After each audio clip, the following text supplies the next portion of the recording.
Hello, I came back. This is dry now, and so we're going to continue apple from photograph.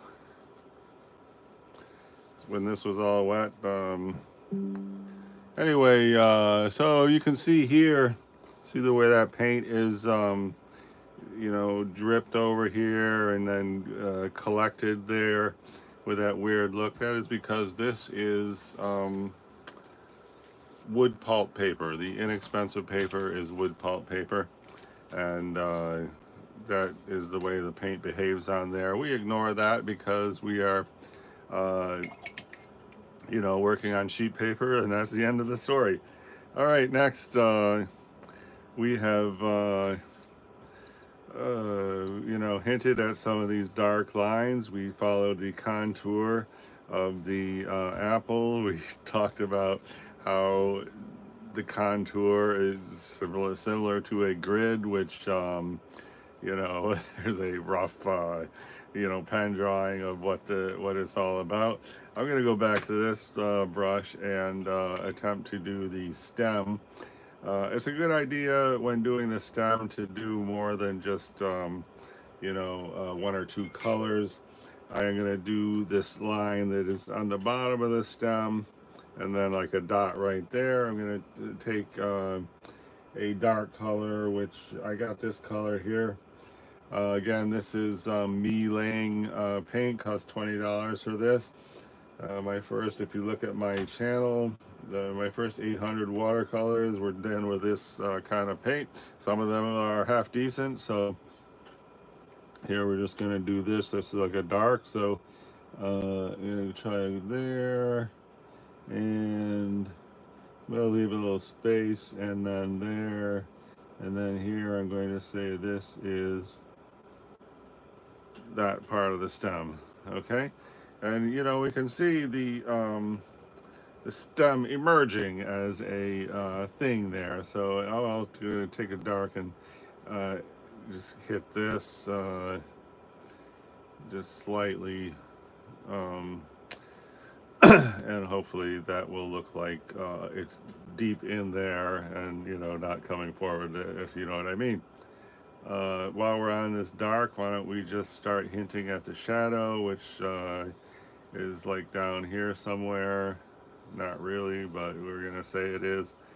Okay. Thing about shadows, like I say, cool colors recede. So here's a blue. I'm gonna put blue there. Warm colors come forward. So I'm gonna take this like darker red, mix it with my thing here, and so have this. So I think if you look at that, you will agree that this looks like it's in front of that, which is good because, obviously, the shadow is, the shadow, comes towards us, and so that's what that's anyway. Next, I'm going to just make this shadow kind of dissipate right there. And this line doesn't look very good, but let's just see. I mean, this face, this maybe the proportions okay. I don't know.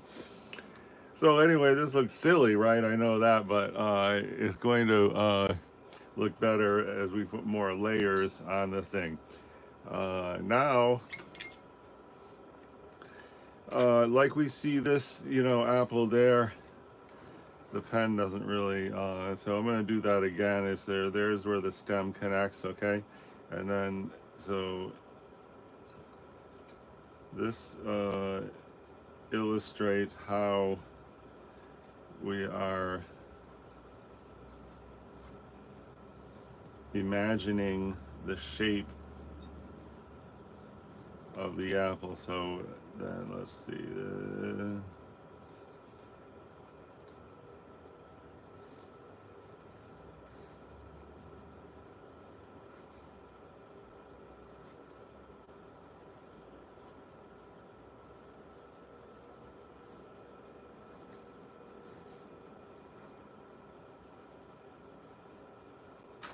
So that sort of tells the story of how the apple is round and our stem sticking out like that.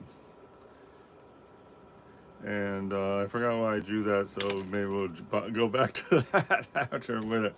Oh, well, anyway, what I wanted to say was, you know, despite the highlight being up here, this area right here is going to be technically what's closest to the viewer. So we need to somehow, as we do this area, we want to say hello. We are the one. We are the area. I use this area. We are the area that's closest to the viewer. So a good way to do that is with contrast. And so a good way to get contrast is have a dark right up against a light. So just to illustrate the idea, I'm doing a thing here, and I get the big brush back, and there I have made a highlight because you know, I have the white of the paper there, and all right, so as we go, see, another thing we gotta do here is I need a paper towel. Anyone got one? Oh, here's one. Okay, so this highlight here, I'm just gonna rub water on the area and then blot. So that's another good way to get a highlight, and it's nice because it's kind of a soft edge, and so you know that's kind of triangle shape of, so we could pretend that we're observing the triangle shape there. Okay, and then we have this highlight, which we really made on purpose. There's also highlights at the top. So while we're on the subject, I gotta do just a little bit more orange up here. Well, it's yellow. We want to keep going, following the contour of the apple, because luckily for us, these, you know, things that look like stripes follow the contour. So, you know, if there was no stripes, then it would be up to the imagination, or up to, you know, shading and shadows to say hello, we're around shape. Anyway, so let's just, I don't know, get this like red here, mix in a couple paint, some other color there. Let's sort of keep going here. Got the broad big stroke here, and something I just did, which we don't really want to do, is have the same color in or the same value in different places, both near and far. The same value is going to look, let's see, if I go here and here, these two identical values look the same distance away. So that's a thing we want to avoid, because you know, this area is in front of this area, so this should say hello, I'm in front of everything else. So you know, we'll do a little thing there, and then try a little blue there.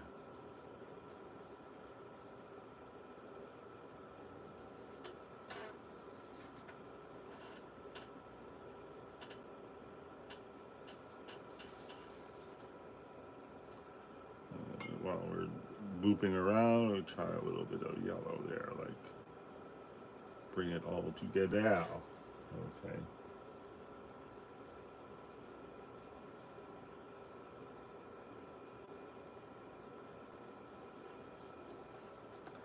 And then let's try to do the same formula, which is the underpainting of the shadow. So I have blue, which should go appear far away, and then I have red, which should come closer.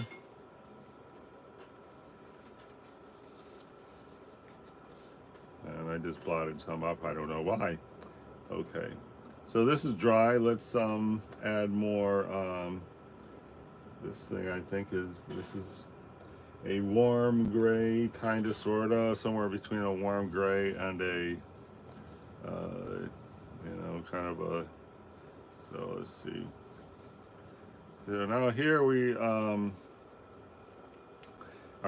putting a layer over the shadow and over the red. And here I just dry it off the brush, and I'm just gonna go like this here to sort of, establish a outline of the thing, which I kind of missed, but so what.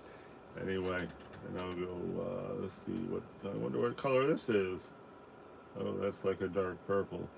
Okay, so here I mixed dark purple with one of these browns. These looks kind of like burnt umber, so there we got a nice gray. Let's see what that looks like. That's kind of nice. Okay.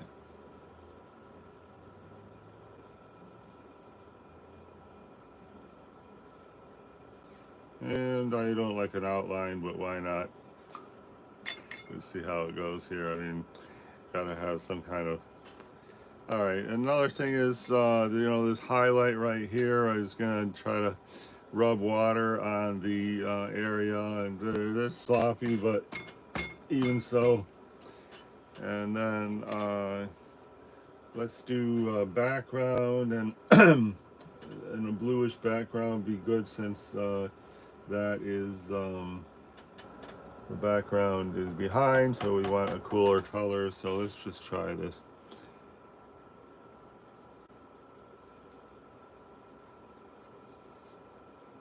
Okay.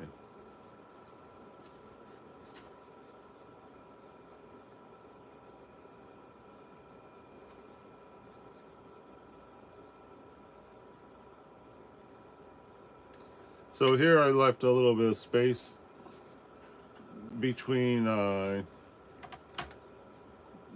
background and our apple, because have you ever looked at an HD TV, really up close? You see like a, if it's a giant screen TV, you see like this much white surrounding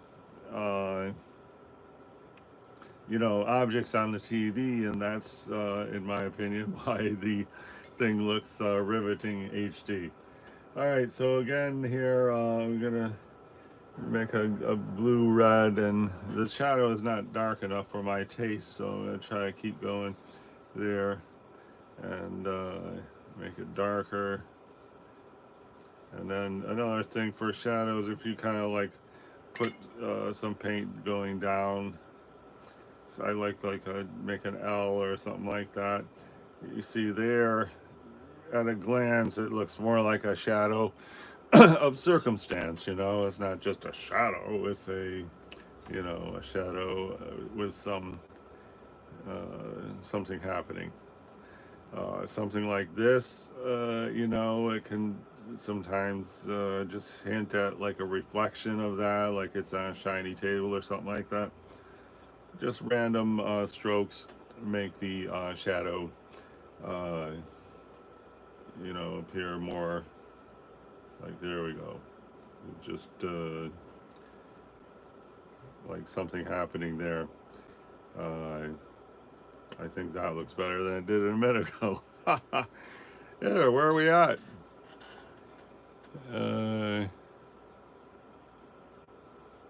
You draw look so good. Well, I do appreciate that comment. Thank you. I wonder if anyone else came and watched. Anyway, I don't really have a setup where I can see what's happening. That's right around the corner. I get a setup where I can, see someone made a comment, and then, answer the comment, that kind of thing. That's definitely, takes work is the problem with that. I wondered if I should call my channel The Lazy Artist, because I don't know, I just don't really. Anyway, now we're going to try to do this more on the stem, because I did that dark line, now it's dry. Yes, and then here I got yellow ochre here. I'm just going to try to go here, yellow ochre, and right here, yellow ochre, which turned kind of yellow, but then this is going to be a shadow. So I'm going to go yellow ochre with just a little bit of blue. And here we're going to try, we still want contrast in there. And now, let's see, I'm going to try a dark. You don't want to use black, but if you mix a couple dark colors together, here I got red and that deep violet. So now I got a warm dark color. So here I'm just going to try to do a line.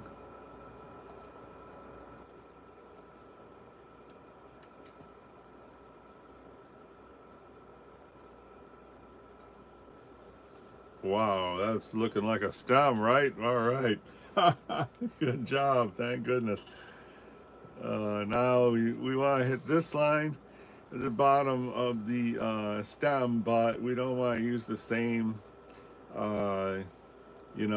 exact tone, or it's going to look like a comic book, which is nothing wrong with comic books. I love comic books, but, for a painting, so here I mixed red. And so I'm just going to finish this line with red.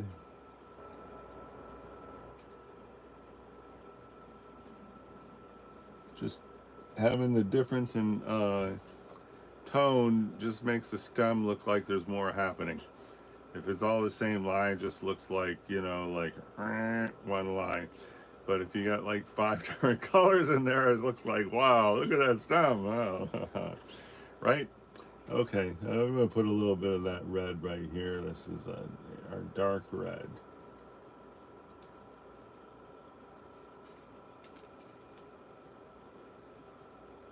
So that doesn't look that good right here where it's white in the middle.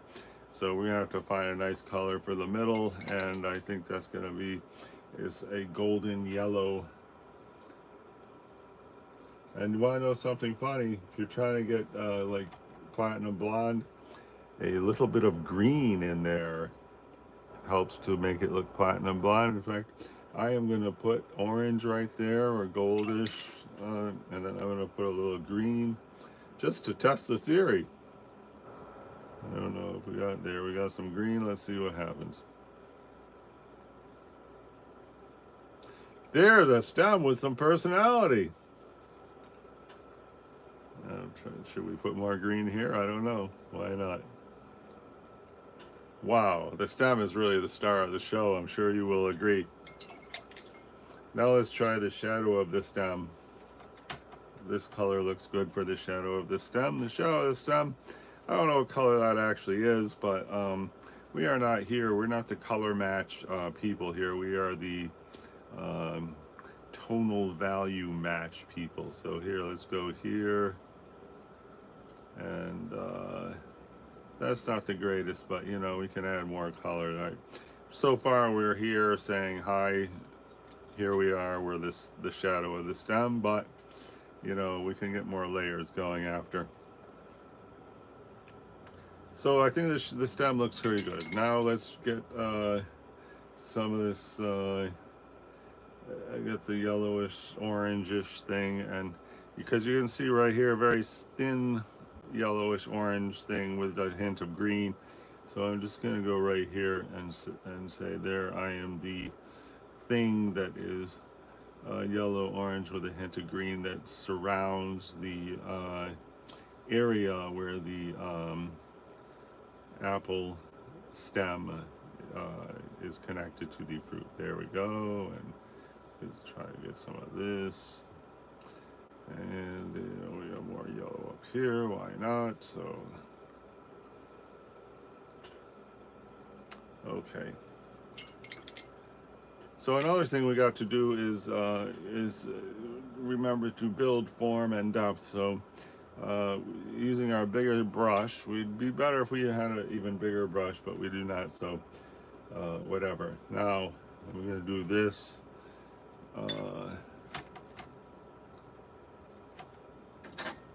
And let's just go. Here we are trying to throw a lot of paint on the thing, and let's see, just to build a farm. So now this obviously is like not the greatest color. It does match some of the lighter colors on there, but we really have to get the paint sort of layered up here. Okay, and so let's try to go a little more red here, and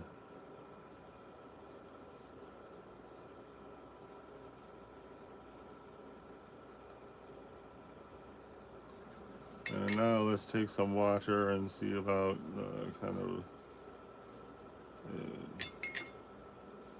oh, that looks good or not, and that often happens when I paint it. I can't tell what the heck's going on. Does it look good? Does it look horrible? And today is like similar to those, to that.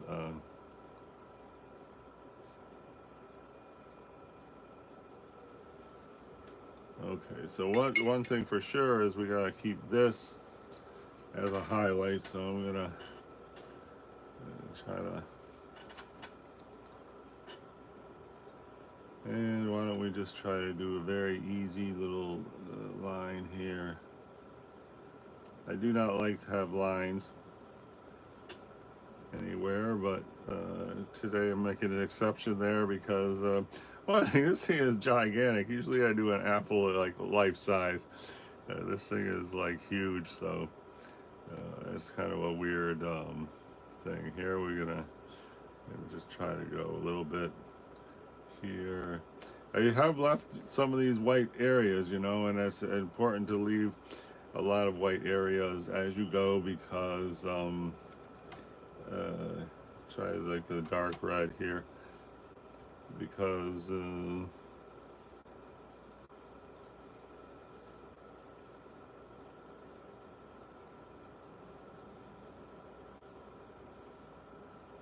another thing happening is a very slight reflection where light hits the table and bounces up, makes a reflection. Sometimes it's a heck of a lot more intense than that, but it's a good idea to have that. So this is a reflection off the table. The light comes here, bounces up. So let me do it on here. And also when you do the reflection against the shadow, you can see that let me find the shadow color. If this is the shadow here, and you have the apple light there in front, then you can see that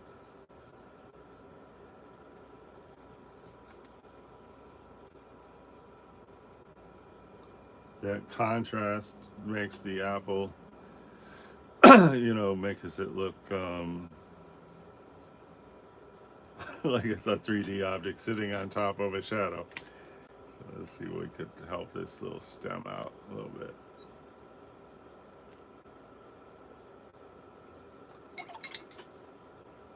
So does this one look better than that one? I don't know. Anyway, moving right along.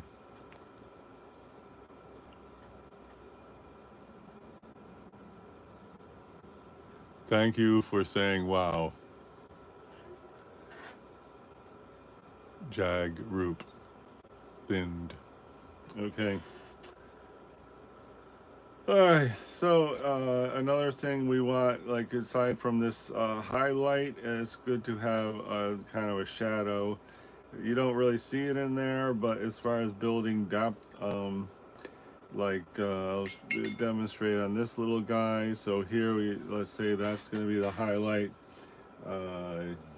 Let's just say this is the shadow, and then that's not really dark enough for a shadow, but let's see. Okay, that's the shadow.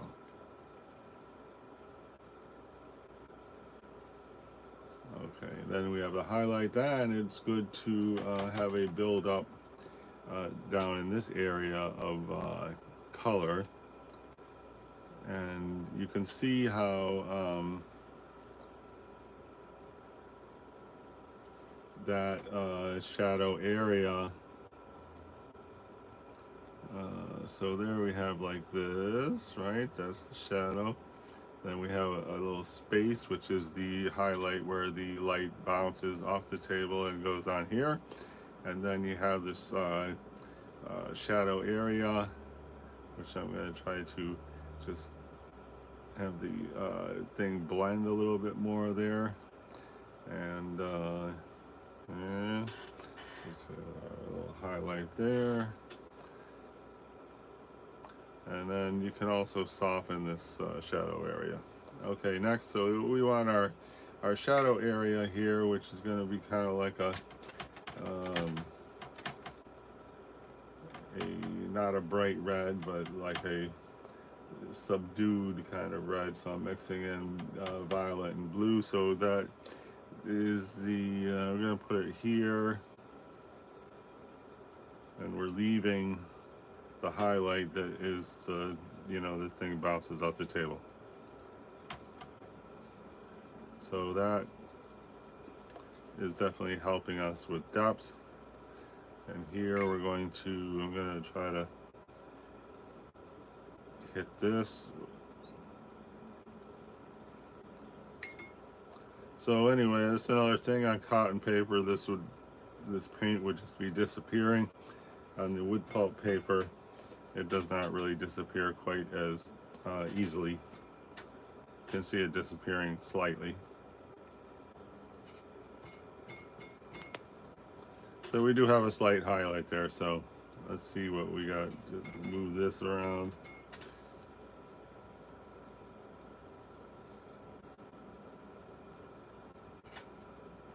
Okay. Now I wanted to make the shadow richer. So I'm gonna just add a little more here. And let's take some,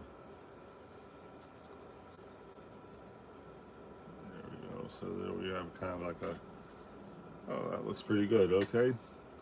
This shadow here is getting wimpy again. You know, the watercolor dries light. They always say go dark when you do watercolors because it dries very light, and we see that this is really drying very light. All right, so that's like a warm gray there. And then this little final brush stroke is to say, hello, I'm more interesting than just a flat, silly shadow. All right, what else? I think I gotta let this dry. Thank you very, very much for coming, stopping by. And I'm gonna let that dry and be back in a little while. Not too long. 15, 20 minutes. Bye. Thank you so much.